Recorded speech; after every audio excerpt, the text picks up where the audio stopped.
Hi there, Dave Rawlings here of the London Longsword Academy, and today I have a review of some training equipment that we received from the Timeblade Guild. Now, to be very, very clear, this equipment was provided to me for free. Doesn't mean that I'm not going to be brutally honest about what I think of it.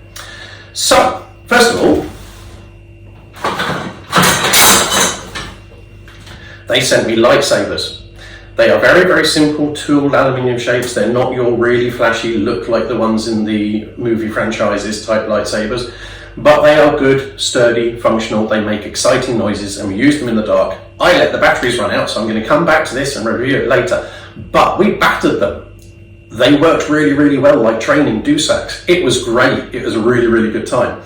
The presence really isn't there for something like a longsword fight. That was not where they really, really excelled. However, as a replacement for a training Dusak, we really enjoyed these. So that review will come at a later point. Sturdy. Now, what I do want to get into, however, is this. This is their contribution to the Verdadera Destreza market. Now, if you know me, you know I love me some Verdadera Destreza. We do Tibo, we do Viedma, we do Pachico, we do Rada, all sorts. We have three dedicated Verdadera Destreza classes each week. Wednesday doing Tibo, Friday Pachico, Viedma, Rada, and then we do free ass saber on Saturday. So loads. Quick plug for me, I'm worth it. Okay, so a few things about this. First of all, what I regard as the negative, and the negative is a very, very small one.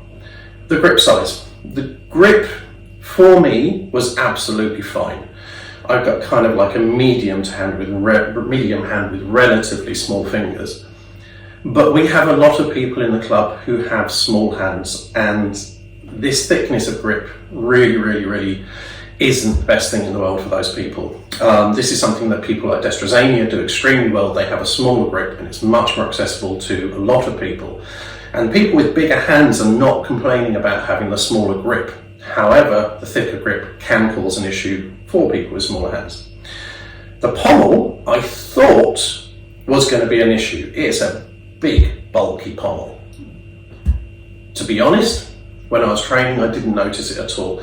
It sat very, very comfortably in the wrist here, underneath the thenar eminence, and was perfectly comfortable throughout the whole training session. We've used this probably in about 9-10 sessions, and they've been put through it quite a bit. Actually, double that up. Yeah, double that up. We've been using these on 2 nights a week, so they've got quite a few training sessions, being clobbered about a bit, and they're holding up very, very well. So there was no discomfort from that at all, which kind of surprised me. I thought with the bulk it was going to really get in the way. It doesn't in any way, it doesn't affect your grip. And that is both with Tibo grip and with the grip I'd associate with other systems of Verdadera. Now, the Quillons, good and sturdy. We've not had any bend in these, which is quite unusual for us, so we're very, very happy with this. There's been people being funny about the shape of the knuckle bone.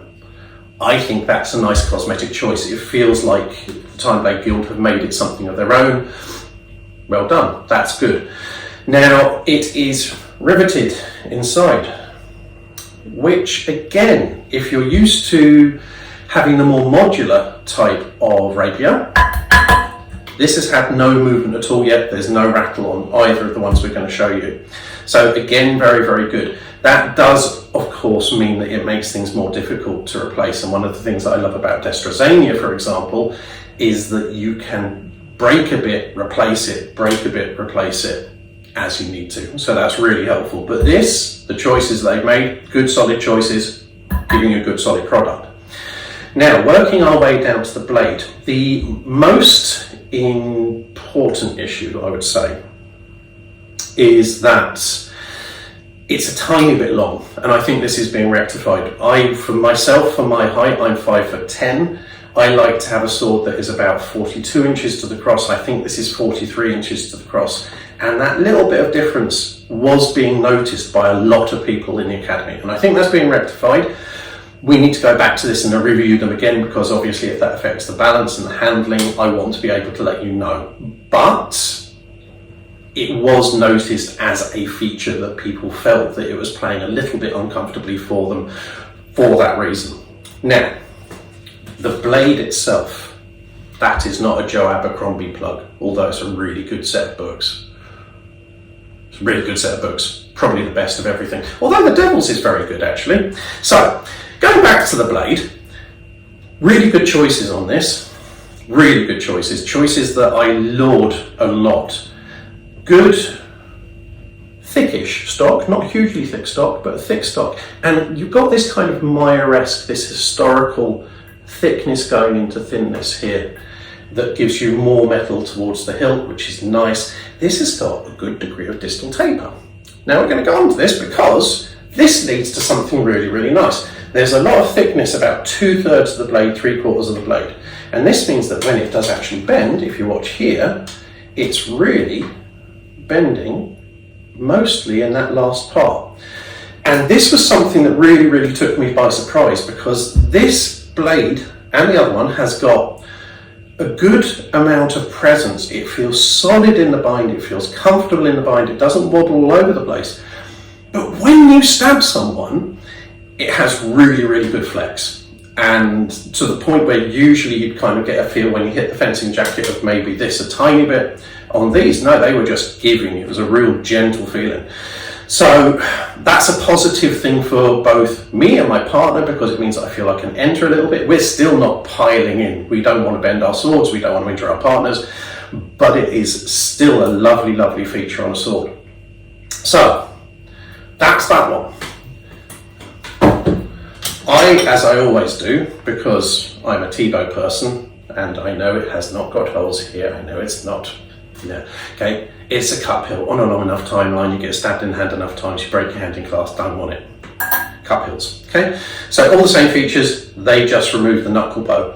Oddly, it does affect the handling a tiny little bit, not very much. Very, very comfortable for T-bow as well, so here, yes, you see I made a very good choice about how much space to give myself to choose this video. But here, still very comfortable in here. Not quite as comfortable in the T-bow grip as in the standard Destreza grip.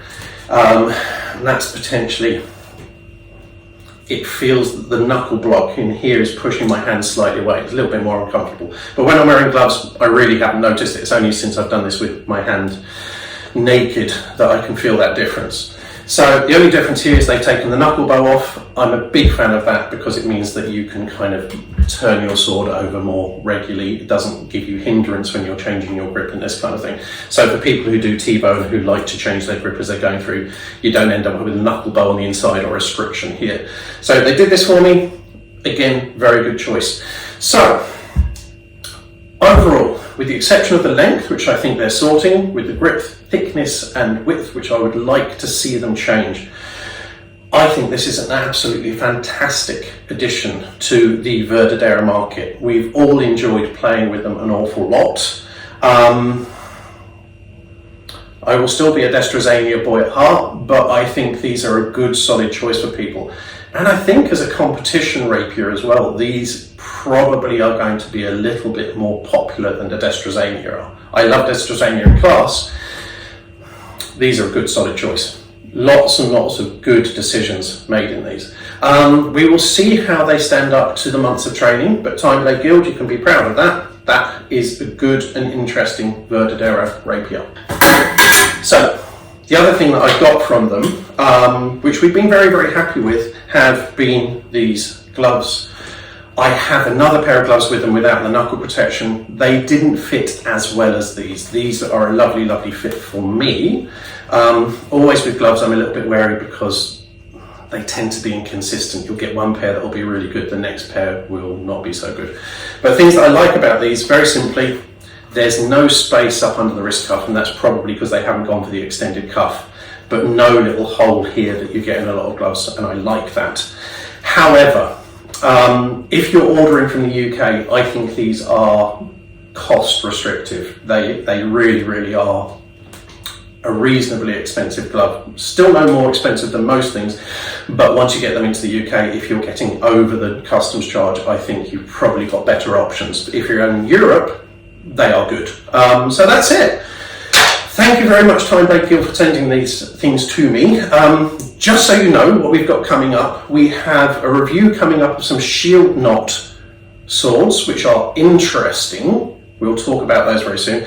And also a book on the Papa Machete system of machete, which again, from a T-bow and from other things perspective, Verdadera, is very, very interesting for me as well. So the reviews will hopefully come a little bit more thick and fast. I always say that, you know how things get, life gets in the way, as it were.